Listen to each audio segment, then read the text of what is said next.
दोस्तों, ये कहानी एक युवक के ऊपर आधारित है। वह अपनी जिंदगी में बहुत बड़ा बनना चाहता था। अगर आप इस कहानी को अंत तक सुन लेंगे तो आप अपने जीवन को अच्छे से जी पाएंगे। आप अपने जीवन में बहुत कुछ बदलाव कर पाएंगे। चलिए कहानी को शुरू करते हैं। एक समय की बात है, किसी गांव में एक युवक रहता था। उस युवक के बहुत बड़े बड़े सपने थे और उसकी कुछ इच्छाएं भी थी। इच्छाएं अच्छी थी। वह चाहता था कि इस दुनिया में सभी सुखी हों, सभी के पास धन हो, सभी ईमानदारी से काम करें, कोई भूखा ना रहे, सब खुश रहें। उसने सुना था कि हम जैसा सोचते हैं वैसा ही होता है और हमारी इच्छाओं को यह ब्रह्मांड पूरी करता है। इसलिए वह इन इच्छाओं को लिए हुए दिन रात सोचता रहता था, लेकिन हुआ कुछ भी नहीं। वह देखता है कि दुनिया में दुख है, तकलीफ है, बेईमानी है, लोग एक दूसरे से नफरत करते हैं। उसकी इच्छाएं पूरी नहीं हो रही थी। तब एक दिन उसके मन में एक नई इच्छा ने जन्म लिया। उसने सोचा कि मैं एक बड़ा हीरे मोती का व्यापारी बन जाता हूँ और मैं एक बड़ा व्यापारी बनूंगा। वह दिन रात इस इच्छा को लिए हुए इस बारे में सोचता रहता था। वह सोचता था कि कहीं से मुझे हीरे मोती पड़े मिल जाएंगे और मैं उनसे एक बड़ा व्यापार शुरू करूंगा। फिर सोचता कि कहीं से कोई एक सेठ आएगा और मुझे कुछ हीरे मोती देकर जाएगा और वह मेरे व्यापार में सहायता भी करेगा। मैं एक बड़ा व्यापारी बन जाऊंगा और वह सेठ अपनी लड़की से मेरा विवाह करा देगा। तब मेरे जीवन में खुशियां ही खुशियां होंगी। ऐसी ही काल्पनिक सोच वह दिन रात बनाता रहता था, लेकिन होता कुछ नहीं था। जब उस युवक के पिता को यह पता चला कि उसका बेटा एक हीरे मोती का व्यापारी बनना चाहता है तो उसे बड़ी खुशी हुई। उस पिता ने अपनी कुछ संपत्ति बेचकर उस बेटे को 3 हीरे और मोती दे दिए और कहा, बेटा, मैं जानता हूँ कि तुम हीरे मोती के व्यापारी बनना चाहते हो। मैं तुम्हारे लिए बहुत खुश हूँ। मैंने अपनी आधी संपत्ति बेच दी है और यह 3 हीरे और 3 मोती हैं, तुम्हारे लिए खरीदे हैं। इनसे तुम अपना व्यापार शुरू करो, तुम सफल होगे, तब मुझे बहुत खुशी होगी। लेकिन उस लड़के को यह 3 हीरे और 3 मोती कम लग रहे थे। उसने सोचा कि इन हीरे मोती से क्या होगा, कम से कम 1000 हीरे और मोती तो होने ही चाहिए थे। एक बड़ी दुकान होनी चाहिए थी। कुछ लोगों को मेरे नीचे काम करने वाला भी होना चाहिए था। जब यही बात उसने अपने पिता को बताई तो पिता ने कहा, बेटा, शुरुआत पहले कदम से ही होती है। हम कभी भी एक समय पर 1000 कदम नहीं चल सकते। पहला कदम, फिर उसके बाद दूसरा कदम, फिर तीसरा कदम, ऐसे ही बढ़ते जाते हैं और रास्ता तय करके मंजिल पर पहुंचते हैं। तुम इनसे व्यापार तो शुरू करो, बाकी सब अपने आप हो जाएगा। उस युवक ने व्यापार आरंभ किया और सोचने लगा कि मैं 1 माह में ही ऐसा व्यापार करूंगा कि बड़े बड़े व्यापारियों में मेरा नाम शामिल हो जाएगा और एक बड़े व्यापारी की लड़की से मैं शादी कर लूंगा। तब मेरे जैसा व्यापारी यहाँ कोई नहीं होगा। लेकिन ऐसा कुछ नहीं हुआ। 1 महीने में भी किसी ने उसकी उन 3 हीरे और मोतियों में से कुछ नहीं खरीदा। वह निराश हो गया। उसे लगा कि अब कुछ नहीं हो सकता। वह बड़ा व्यापारी नहीं बन सकता।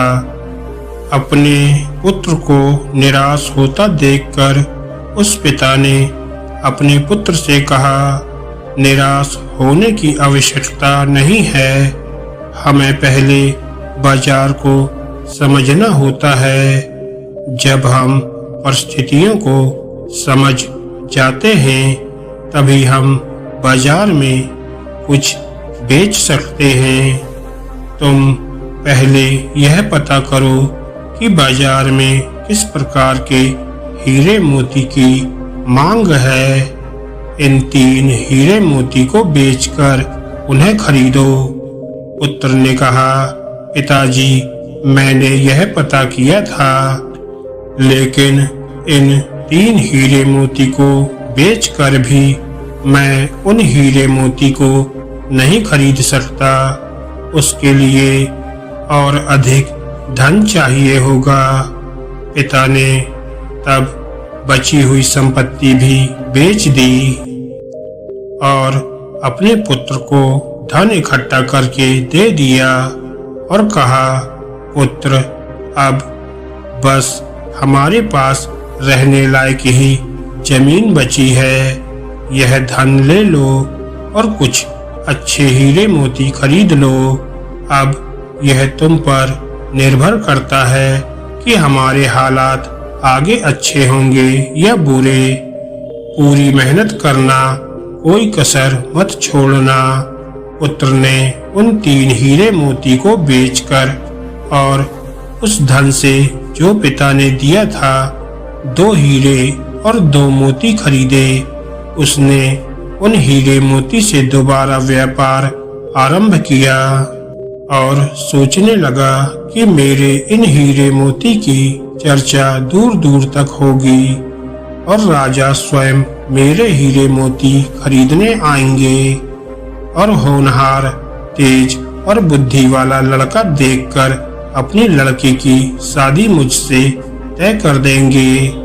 लेकिन 1 माह बीत गया और उसके पास कोई नहीं आया। किसी ने भी उसके हीरे मोती में दिलचस्पी नहीं दिखाई। वह फिर से गहरी निराशा में चला गया और वह अपने पिता के पास वापस आया और उसने कहा, पिताजी, मैं व्यापारी बनने लायक नहीं हूँ। आप यह दोनों हीरे रख लीजिए। पिता ने कहा, कोई बात नहीं, यह दोनों हीरे तुम ही अपने पास रखो और फिर से कोशिश करो। युवक ने दोनों हीरे अपने पास तो रख लिए, पर उसके मन में गहरी निराशा घर कर गई थी। वह फिर से सोचने लगा, काश दुनिया में सबके पास एक समान धन दौलत होती। न तो कोई अमीर होता और न ही कोई गरीब। जो कोई कुछ भी करना चाहता वह तुरंत हो जाता। मैं व्यापार करना चाहता हूँ और तुरंत ही बड़ा व्यापारी बनना चाहता हूँ। अब तो कोई मुझसे अपनी लड़की की शादी भी नहीं करेगा। एक दिन युवक के मन में ख्याल आया कि वह अपने घर से कहीं दूर चला जाए, जहाँ पर उसके परिवार की जिम्मेदारी उसके ऊपर ना हो। अपने अकेले का ख्याल तो वह खुद रख सकता है। फिर उसने सोचा कि मैं सन्यासी बन जाता हूँ, मान सम्मान भी मिलेगा और जिम्मेदारियों से छुटकारा भी हो जाएगा। यही सोचकर एक रात अपने घर से वह उन 2 हीरे मोती में से एक हीरा और एक मोती लेकर चला गया। जाते समय उसके ख्यालों में था कि वह बाहर मर्जी की जिंदगी जिएगा, न किसी की रोक टोक होगी और न ही किसी को जवाब देना होगा और न ही किसी की जिम्मेदारी होगी। जीवन को पूरी मस्ती में जिएगा। घर से जाते ही उसने वह एक हीरा और मोती बेच दिया और 6 महीने तक आराम से जिंदगी को काटा। अब उसके पास धन समाप्त हो गया था। उसके पास खाने के लिए भी पैसे नहीं थे और भूख किसी से भी बर्दाश्त नहीं होती है। एक रात वह भूख भूख चिल्लाता हुआ रास्ते पर दौड़ता जा रहा था कि कोई उसे भोजन के लिए पूछेगा, लेकिन उसे किसी ने भोजन के लिए नहीं पूछा। तब उसे अपने घर की याद आई, अपने पिता और माँ की याद आई, लेकिन वह अब घर कैसे जाए। घर जाने के लिए भी पैसे नहीं थे और न ही घर जाने की हिम्मत शरीर में बची थी। वह एक पेड़ के नीचे बैठा रो रहा था। तभी उसे एक आवाज सुनाई दी। उसने आवाज का पीछा किया और देखा एक भिक्षु नदी के किनारे पर बैठकर जोर जोर से बोल रहा था, जो तुम चाहते हो वही तुम पाते हो, जो तुम चाहते हो वही तुम्हें मिल जाता है। बार बार यही बात दोहरा रहा था। युवक उस भिक्षु के पास गया और कहा कि क्या आप जिसे जो चाहिए वो दिला सकते हो। भिक्षु ने कहा, हाँ बिल्कुल, जिसे जो चाहिए वह मिल जाता है, जो तुम चाहते हो वही पाते हो। युवक ने कहा, ऐसा कुछ भी नहीं है। मैंने अपनी जिंदगी में क्या कुछ नहीं चाहा, मगर मिला कुछ भी नहीं। भिक्षु ने कहा, तुमने अपनी जिंदगी में सपने देखे और तुम्हें सपने ही तो मिले। सपनों की हकीकत नहीं जानते। आंखें खुलते ही सपने टूट जाते हैं और कुछ नहीं बचता। इसी प्रकार तुमने अपने सपनों को चाहा और वही तुम्हें मिले। सपने टूटने के लिए ही होते हैं। युवक ने कहा, तो क्या सपने देखना कुछ चाहना गलत है। भिक्षु ने कहा, नहीं, सपने देखना गलत नहीं है, कुछ चाहना भी गलत नहीं है। सपने वही देखो जो तुम पूरा कर सकते हो। उसी चीज को चाहो जिसे तुम पा सकते हो, जिसके लिए तुम कर्म कर सकते हो, जिसके लिए तुम मेहनत कर सकते हो। सपना बड़ा हो, चाहत बड़ी हो तो कोई बात नहीं, लेकिन तुम में वह हिम्मत होनी चाहिए कि तुम उसे अपने अधिकार में ला सको। तुम्हारे भीतर उस चाहत, उस सपने के लिए शक नहीं होना चाहिए। युवक ने कहा, मैं ऐसा क्या करूं जो मैं चाहता हूं वह हो जाए। भिक्षु ने कहा, यथार्थ में जियो, काल्पनिक सपनों की दुनिया से बाहर आ जाओ, अपनी सामर्थ्य को पहचानो। तुम मुझे बताओ, तुम क्या चाहते हो। युवक ने कहा, मैं हीरे और मोती का एक बड़ा व्यापारी बनना चाहता हूँ। भिक्षु ने कहा, बस इतनी सी ही बात है। यह काम तो बहुत ही आसान है और तुम बहुत आसानी से कर सकते हो। युवक ने कहा, आसानी से, पर कैसे? मैं तो यह करके देख चुका हूँ, हर बार असफल हुआ हूँ। भिक्षु ने कहा, मैं तुम्हें एक हीरा और एक मोती देता हूँ, इससे व्यापार आरंभ करो, सफलता अवश्य मिलेगी। अपना हाथ आगे करो। युवक ने अपना हाथ आगे कर दिया। भिक्षु ने उसके हाथ पर कुछ रेत उठाकर रख दिया और कहा, ये लो पहला हीरा। युवक ने कहा, यह हीरा नहीं है, यह तो रेत है, आप मुझे पागल बना रहे हो। तब भिक्षु ने कहा, यह रेत नहीं है, यह समय है और समय किसी के लिए नहीं रुकता। जैसे ही तुम अपना हाथ सीधा करते हो, यह नीचे गिर जाती है। समय ही वह हीरा है जिसका उपयोग करके तुम कुछ भी कर सकते हो। अनगिनत हीरे तुम बना सकते हो।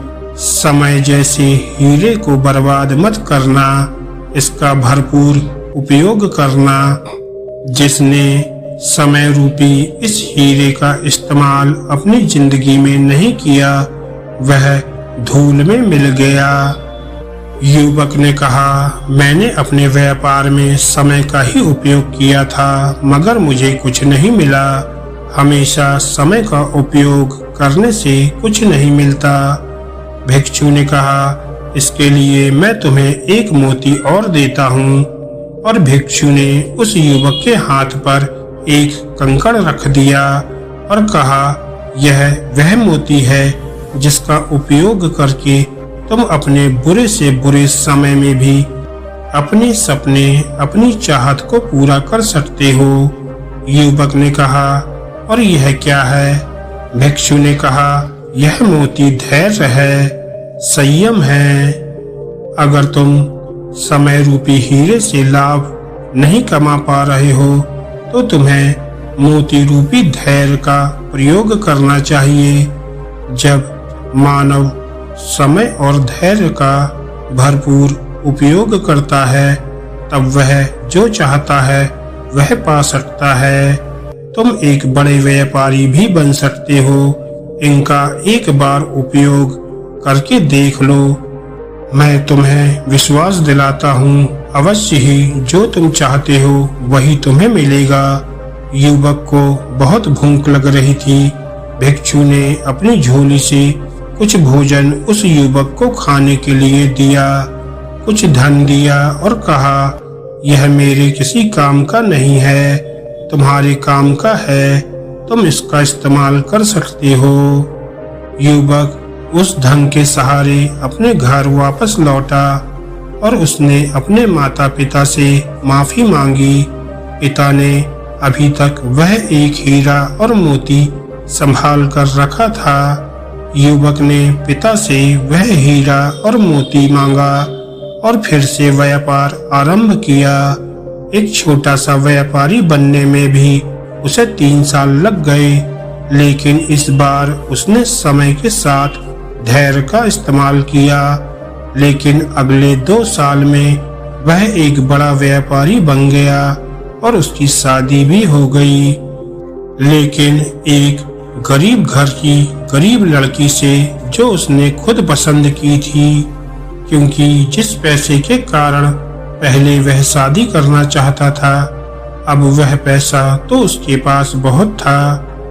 दोस्तों, हम भी जीवन में इच्छाएं तो बहुत कर लेते हैं, लेकिन उन्हें पूरा करने के लिए समय का उपयोग नहीं करते हैं। यह हमारी इच्छाएं कुछ ऐसी होती हैं जो हमारे अधिकार क्षेत्र से बहुत बड़ी होती हैं। उन्हें अपने अधिकार क्षेत्र में लाना आसान नहीं होता है, लेकिन नामुमकिन भी नहीं होता है। जैसे अभी कोई कहे कि इस दुनिया के सभी लोग ईमानदार हो जाएं, सुखी हो जाएं, तो क्या ऐसा हो सकता है? बिल्कुल भी नहीं होगा। लेकिन कोई व्यक्ति इसके लिए प्रयास करता है और अपने प्रयास से बहुत हद तक अपने सपने को साकार कर सकता है। तथागत गौतम बुद्ध खुद इसका उदाहरण है। पूरी दुनिया सुख से रहे, यही उनका प्रयास था, और जो भी उनकी शरण में गया उसके दुख हमेशा के लिए समाप्त हो गए। इस दुनिया के बहुत बड़े हिस्से पर उनका प्रभाव है, और वह इसलिए है क्योंकि उन्होंने अपने समय का भरपूर उपयोग किया और हमेशा धैर्य बनाए रखा। लेकिन हम जो कुछ सोचते हैं उसके लिए प्रयास भी करते हैं, फिर हमें लगता है कि यह हमसे नहीं होने वाला और तुरंत ही उसे छोड़ देते हैं। और फिर हमें लगता है कि हम अपने जीवन में कुछ नहीं कर सकते, लेकिन ऐसा नहीं है। जो आप चाहते हो वह आपको अवश्य मिलता है।